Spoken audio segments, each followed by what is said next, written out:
Hi, my name is Kevin Retcher, owner of First Meridian Mortgage and KSA Insurance Agency. I'm also a licensed realtor with Jobin Realty in Springfield, Virginia. One thing I'd like to discuss today is the NAR settlement. We have some sweeping changes in the real estate world with the rules going into effect as of August 17th. So let's get into those changes. One of the first thing that I always believe, you don't know where you're going if you don't know where you were. Okay, those changes were effectively negotiated new rule changes that National Association of Realtors agreed with the DOJ.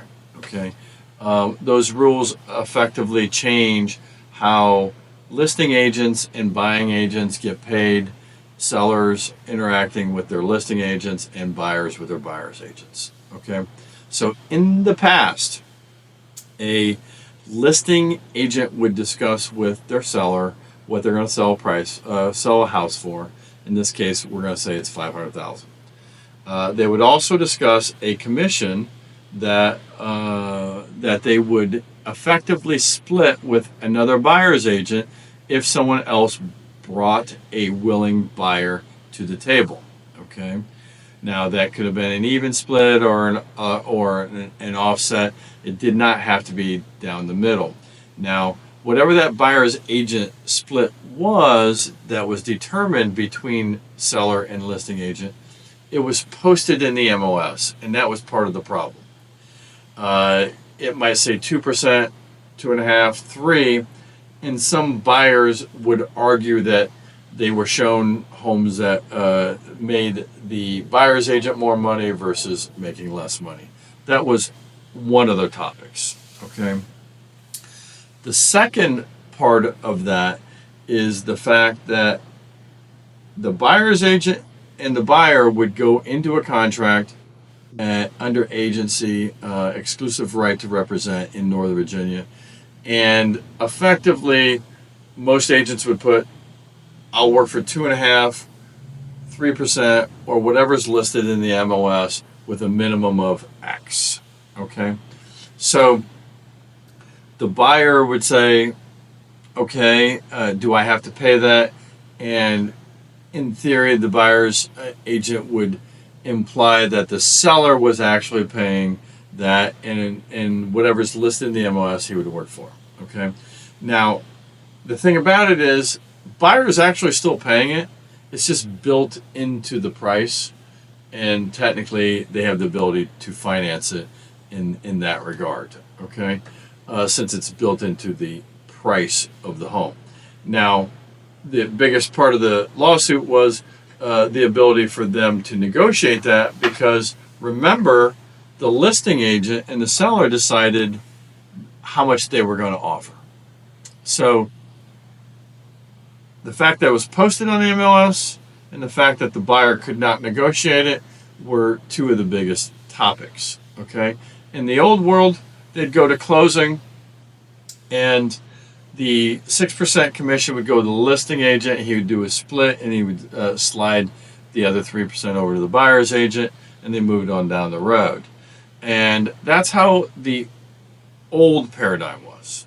The new paradigm is going to be a little bit different, and a couple bells and whistles both for buyers and sellers, to where if there's any gamesmanship, they're going to be the ones to win. Those are the pro tips in both the listing section and the buyer section, so you might want to check those out.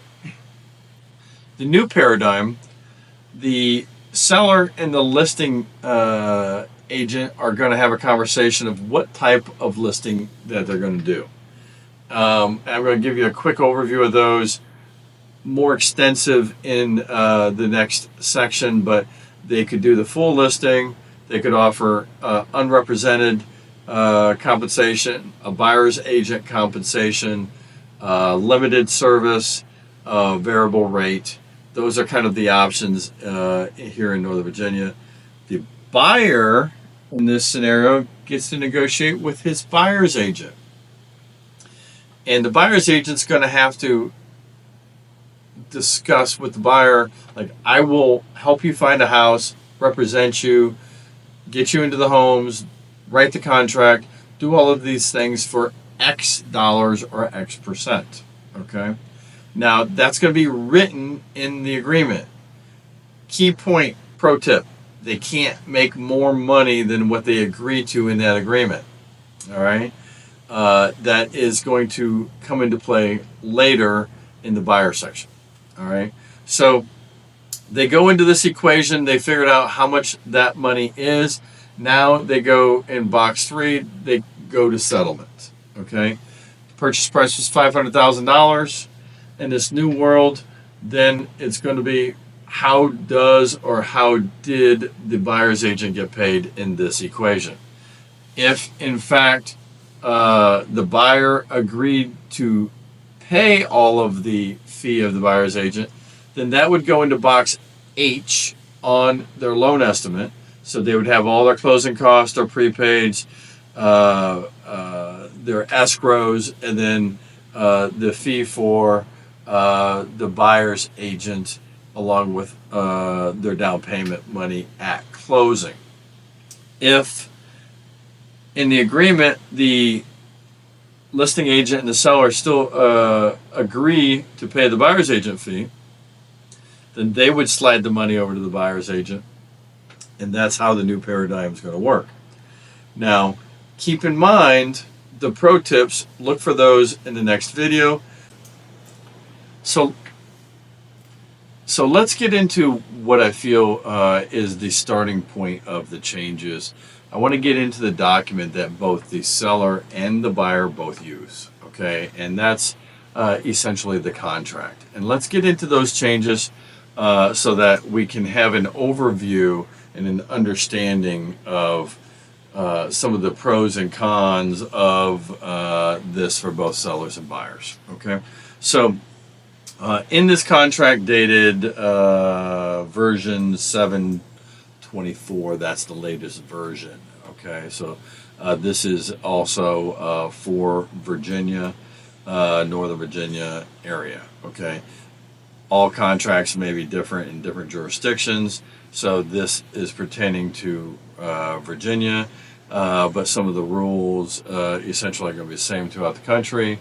And I would imagine that most of these things are similar across the country. Okay, I can only speak for the real estate side in Virginia. I am licensed in Virginia, Maryland, DC on the lending side. So let's start with the first major change here, and that is in box D. Okay, box D says seller subsidy to the buyer, seller net reduced by X dollars or percent. So the sellers have the ability on the MLS in Northern Virginia to place a dollar amount that can be provided for seller subsidy. That is toward closing costs, prepaids, and to help a buyer with their expenses. Nowhere are the agents allowed to infer that that is to be used for a buyer's agent compensation. Now, if it says $10,000 and a buyer wants to use it toward paying the buyer's agent agreed upon compensation, they can do that.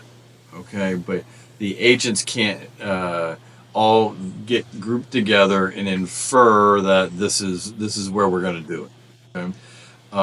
So that should be looked at as a separate cost to the seller. If they say they're giving a subsidy, most likely it's going to be always asked for also. Okay. The next line item is the big one, which is seller payment toward buyer's broker compensation. So this is a contract being given by a buyer to a seller. Okay. They are essentially asking for the seller to pay the buyer's agent compensation in this particular section. Okay. Now, on the MLS, it's just a yes or no box. They in the past, that listing agent, as we talked before in the prior video, would negotiate a percentage and they would list it buyer's agent would get 2%, 2.5%, 3% in the MLS. Now it's a yes or a no in that box, and it can't be sorted by that either. Okay, so when the listing agent meets with the seller, they negotiate what compensation is going to be paid to the listing agent, if they bring a unrepresented buyer, and also if they're going to pay a buyer's agent commission. So they might state in their listing agreement that they're willing to pay, let's say, 2.5%. Okay. In that particular situation, still defaults to the contract. Okay. So if the buyer negotiates with their buyer's agent a 2% commission, he may come over here and ask for 2%. You may have negotiated with your listing agent that you were going to pay 2.5%. Okay? They only asked for 2. In that scenario, you saved 0.5%. You do not have to pay that additional money to the buyer's agent. He's not allowed to collect the money. Okay? So if a buyer's agent calls a listing agent and says, hey, did you negotiate paying a compensation and what amount was it? Most agents, I feel, are not going to disclose that anymore and just say, write your best contract, put your best foot forward, and yes, they've agreed to something, but just give me your best offer, okay? And in that situation, then it may come down to them actually being able to save 0.5% just because they asked for less and you agreed to it, okay? Now, likewise, it could work opposite. Buyers and the buyer's agent may have agreed to 2%, but the borrower on the contract writes 2.5. Okay? So if you agree to the 2.5 and the buyer's agreement is at 2, that extra half would go to the buyer. And you as a listing agent didn't know that the buyer's agent actually had a lesser fee. Okay? So what they're doing here by changing these rules and allowing both sides to negotiate, they're also allowing them to get the wins and the losses accordingly. Okay? So let's get into the new rules for listings and sellers. Okay? So under this new NAR settlement, the first section here is seller's options. We're going to go through 5 seller options that are available to a seller. Okay, meet with the listing agent. They say, I'm going to sell your property for X, either a dollar amount or a percentage, and you negotiate what that commission is. 2, you negotiate also the term and how long that listing agreement is going to be. 3, you discuss dual agency and designated representation. Dual agency is if the listing agent represents both the seller and the buyer, so he wears the hat for both sides. I don't feel that's best. And designated representation is if both buyer's agent and a listing agent are at the same company. They both work for Long and Foster. You question whether or not you want that or not is also an option. And then box 4 here is flat out seller says, I don't want to pay any additional payments. I don't want to pay any unrepresented buyers. I don't want to pay any buyer's agent. I don't want dual representation. I don't want designated. So he just wants to list the property. That's kind of option 1. All right. Option 2, you get into add-ons is kind of how I look at it. They added this new feature. It's called a extra payment or commission to the listing agent for representing an unrepresented buyer. And this is going to become a little bit more of a thing. The listing agents are going to have more open houses than they ever have had before. And here's the reason why. If a client chooses not to pay a buyer's agent fee, he doesn't have an agent, the easiest, simplest access is to go to an open house. They can go there and see if they want to buy the house, and at that point, they may decide that they want to buy that house. And maybe they're already prepared. They write up a contract and offer it to your seller. So this is an additional fee that and/or commission that will go to your listing agent if you select this unrepresented buyer. So you end up paying more, right?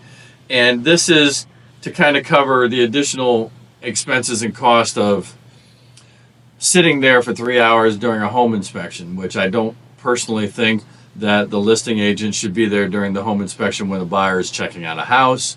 Other inspections, fees, other added extra phone calls and questions because someone may or may not be familiar with buying a home. I would also say, me being a lender, over 27 years, I've done many of these, and ultimately the buyer's lender is probably going to be leaned on for vendors, questions, other help to offer that unrepresented buyer. So this is a fee that you can say, yes, I'll pay you, my listing agent, an additional cost. Now, keep in mind, here's the rub. That person coming in without an agent is probably expecting a better deal. Lower price, some type of seller subsidy, or whatever the case may be. So let's say you have a listing fee, you have an unrepresented fee, and now you have a buyer who feels he deserves a break of some sorts.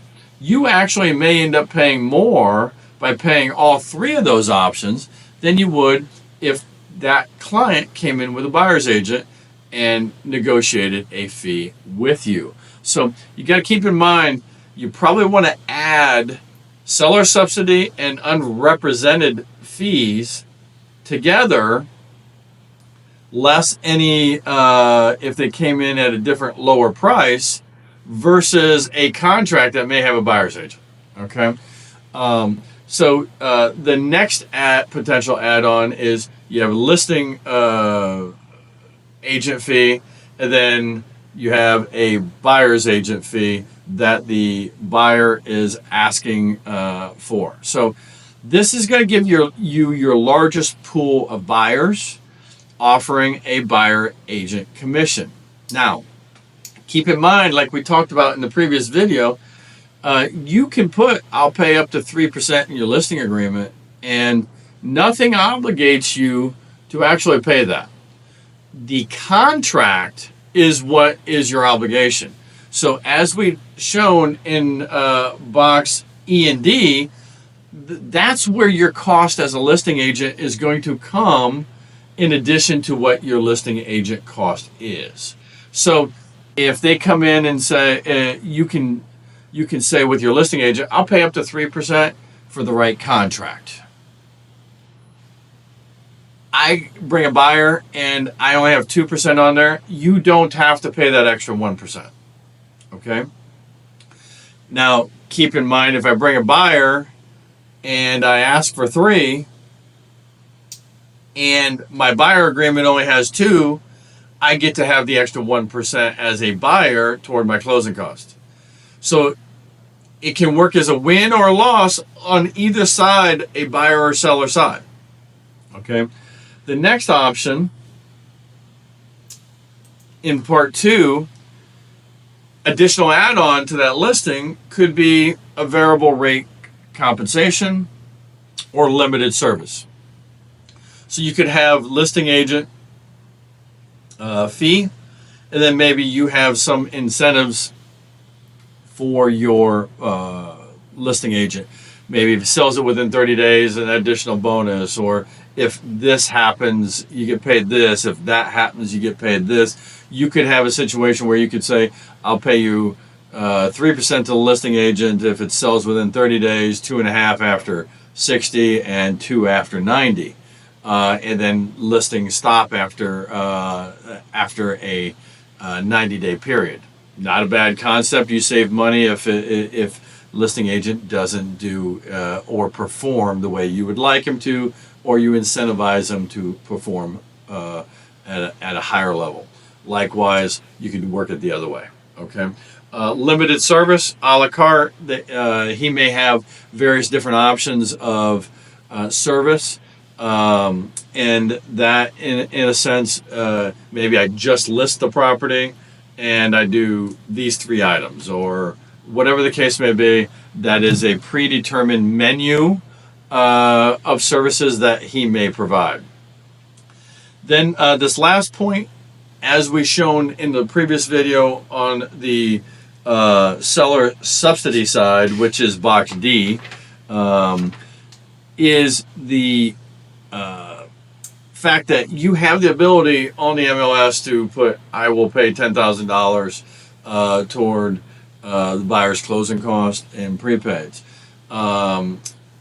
That number should not be construed with what you're paying a buyer's agent fee, and nor should the listing imply that in any way, because that would be illegal. Okay, so that's a additional subsidy over and above what you're paying any of those other items: listing, unrepresented, or buyer's agent, limited or variable. Okay, now keep in mind with this settlement, the first and foremost, when it comes to the compensation, all right, one of the most important things are the listing broker compensation, the buyer's compensation are fully negotiable and are not fixed, controlled, recommended, suggested by any multiple listing service and or association of realtors.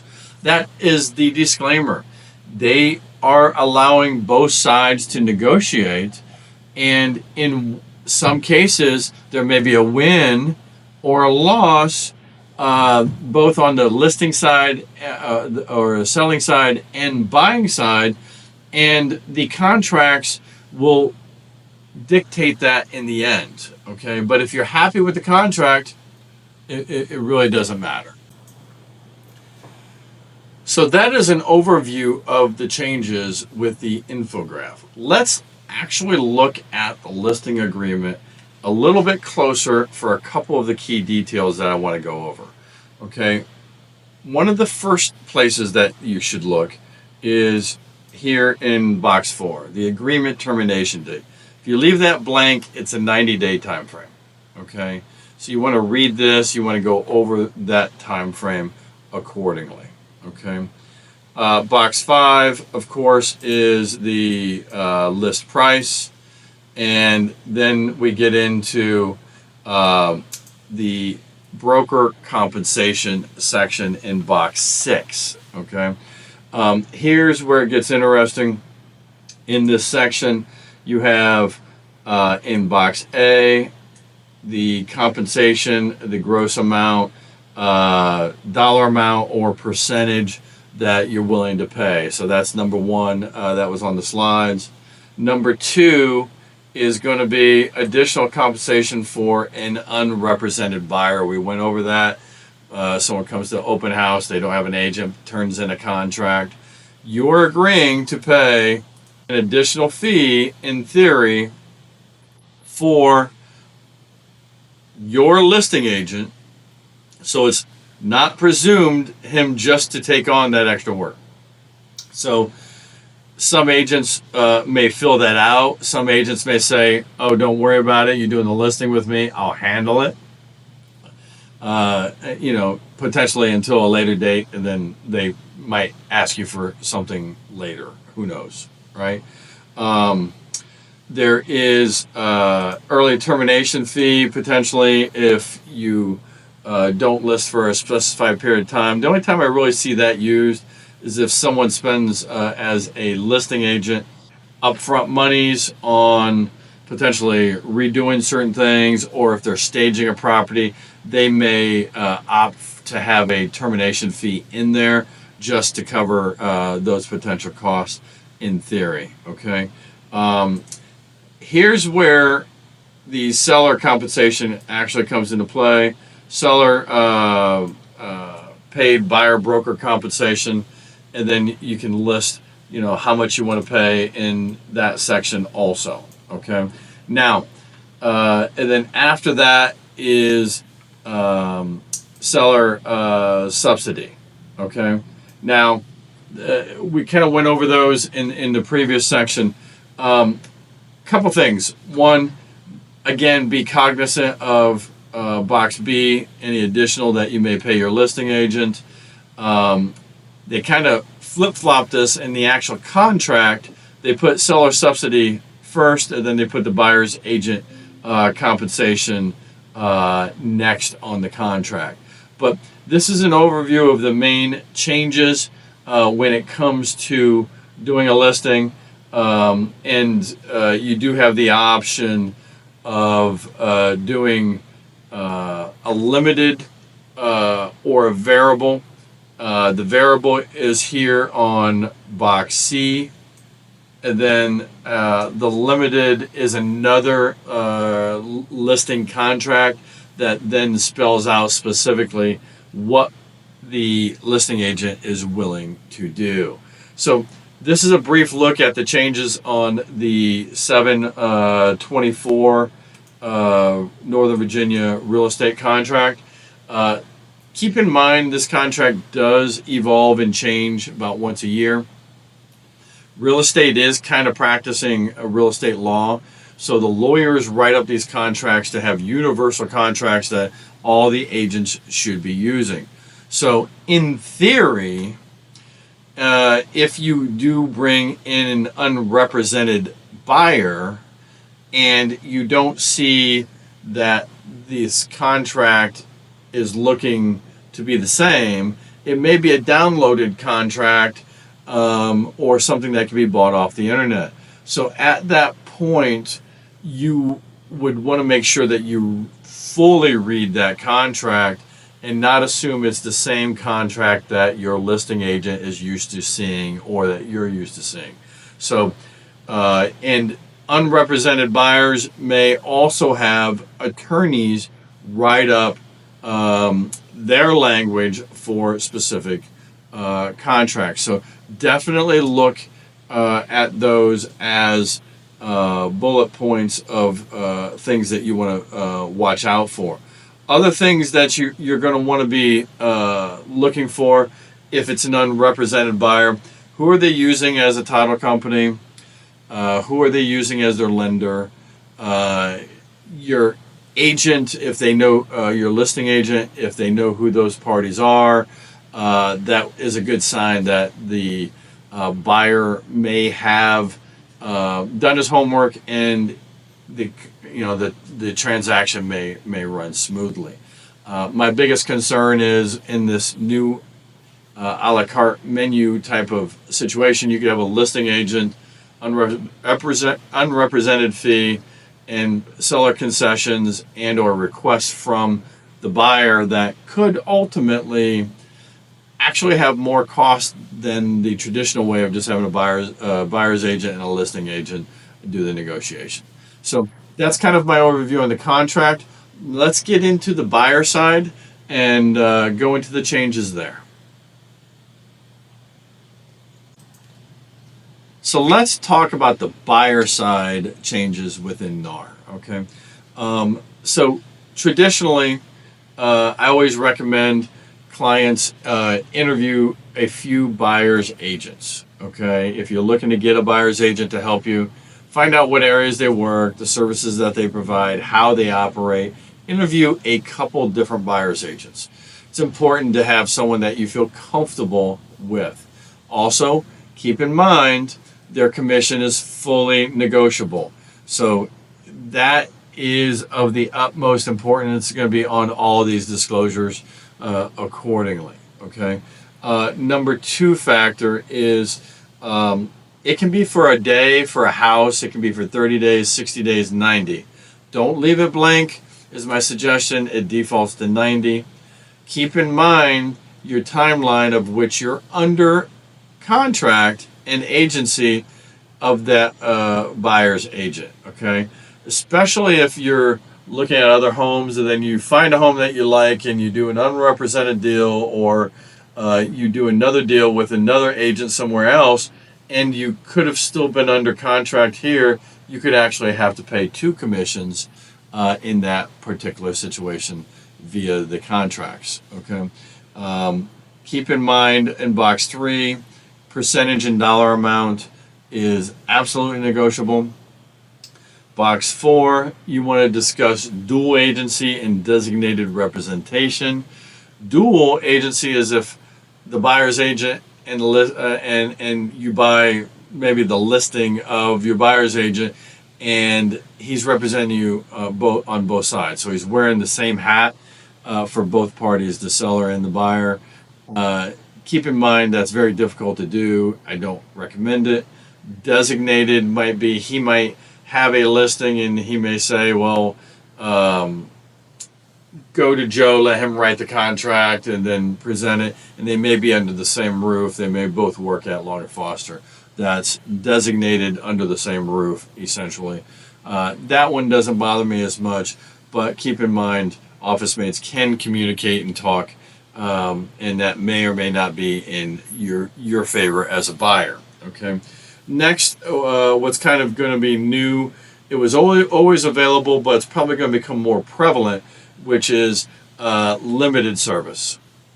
So you may say, Mr. Buyer's agent, I'm going to find my own home. I only need you to write the contract, negotiate it, and get me in the property after the fact. For that, I'll pay you X. And then maybe I'll pay you X for each hour that you work on the inspections, and maybe show up at closing, do the final walkthrough, et cetera, et cetera. So it would be some type of a la carte menu of services. Okay, so that in theory might save them a few dollars. Now, keep in mind, all of this is negotiable. And if we look at the new buyer's agreement, term is one of the most important factors, and if there's any early termination fee in box 5, okay, on the buyer's agreement, all right? So it can be for one house, it can be for one day. You can specify that accordingly, okay? The next section is going to be the more important section that I want to go over is box 8, which here they fully state buyer's compensation is fully negotiable, not fixed, controlled, recommended, or suggested by law by any multiple listing system or association of realtors. So you can negotiate exactly what you want from 0 to whatever that dollar amount may be. Okay, and they specify that here in box A of this section accordingly. Okay, you can select a percentage or a dollar amount that you would want to pay your buyer's agent. Okay, now that could be 1%, 2%, 3%, could be $500, $5,000, $10,000. Keep in mind, you are agreeing to pay that amount of money. Now, in one way or another, you can ask in this very next section, and this is one of the big ads that they did, is you can tell your buyer's agent, I will only buy a house if I can get the seller to pay your compensation. This way you can go look at homes and know that you don't have that added cost. If you have the money and are willing to pay it, then you can do it that way also. So rest assured that you can write as many contracts as you want, and whatever you agreed to pay your buyer's agent is covered if you write it for an equal amount. So if you put 2% is what I want to pay my buyer's agent, keep in mind a couple things. You're obligated to pay him that, either out of your funds or the seller's funds. Via the seller paying that through his funds. So it can work to your advantage and disadvantage on what you might put in your contract. If you put in your contract in box D, a seller subsidy, in theory, you can use that money toward his fee, but he can't designate that you actually use it for that. But when you write in box E that the seller payment toward the buyer's agent is X, if that is an equal amount, if you put on your contract here that you're going to pay 2 to your buyer's agent, and you on your buyer's agreement, and on the contract you put 2%, then the price is covered. That doesn't mean you can't ask on the contract for 2.5. It doesn't mean your agent gets the extra half. He cannot get more money than what he specified he's willing to work for in the original buyer's agreement. So if he put 2, you as the buyer get the extra half. Seller agreed to it, he's got to pay it. You pay your agent, your buyer's agent, and you get to keep the extra half. Likewise, it could work opposite. If you agree in the agreement for a higher number, let's say you agree to pay your buyer's agent 3%. But in the contract, you only negotiate 2, then you would owe 1% also to your buyer's agent at closing. So what the new rules allow for is for both the seller and the buyer to have wins or losses on what they have already pre-negotiated prior to the contract. Okay?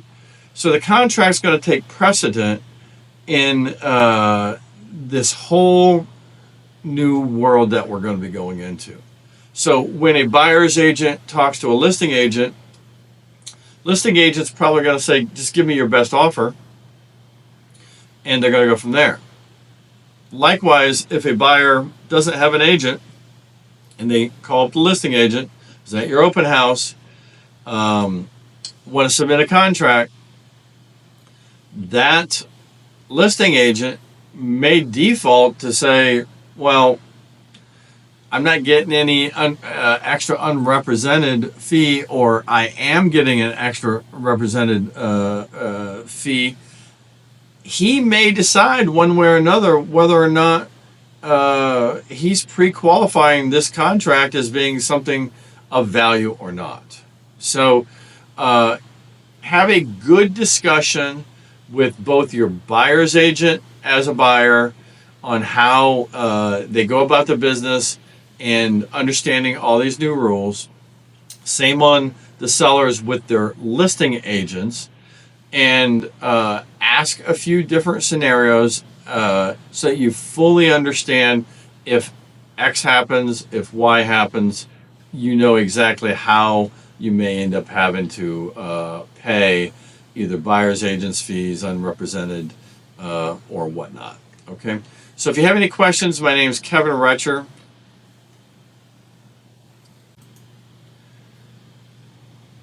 So in summary, to wrap things up, I went through what the business was like before, what it is now. I went through the listing side, I went through the buyer side. I will be doing an unrepresented buyer video next.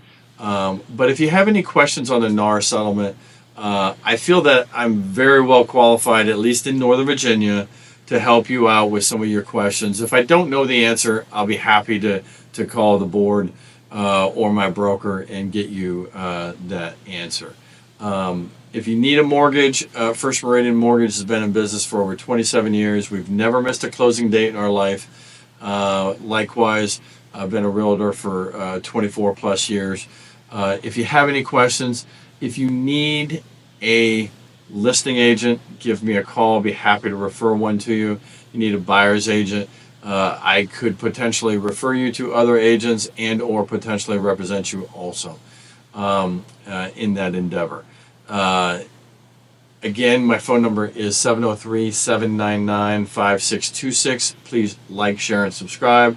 And if you have any questions, by all means, give me a call. To all the Marines out there, I say Semper Fi. I'll talk to you soon.